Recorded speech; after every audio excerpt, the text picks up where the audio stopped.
About a couple of items in the news that I've asked the other candidates who are here tonight. The issue with Apple and the iPhone, as you know, again, if anybody's just joining us, a judge has ordered Apple to basically develop a new software to create a sort of a backdoor that would allow law enforcement to unlock the phone of one of the San Bernardino terrorists. Right. Should Apple be compelled to do that?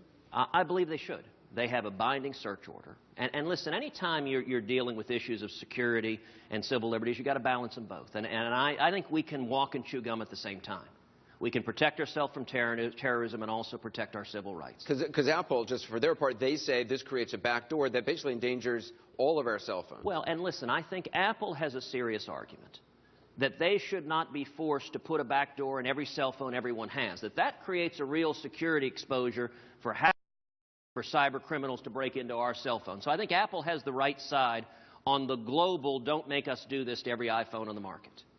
But I think law enforcement has the better argument. This concerns the phone of one of the San Bernardino hackers. And for law enforcement to get a judicial search order, that's consistent with the Fourth Amendment. That's how the Bill of Rights operates. To say, Apple, open this phone, not Anderson's phone, not everyone's here, open this phone. But Apple says they can't do that it's new operating software that basically would be available on everybody's phone. But they wouldn't have to put it on everyone's phone. And that's, I believe that Apple, anyone, nobody has a right to defy a legal search warrant.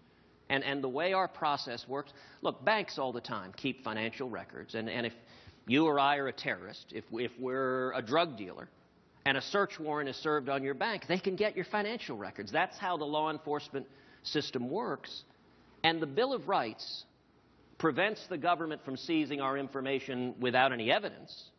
But when you have a criminal, when you have a terrorist, we know the San Bernardino terrorists were radical Islamic terrorists. If the Obama administration were not in this politically correct state of denial, ignoring that it is radical Islamic terrorism, we should have done more to prevent that attack.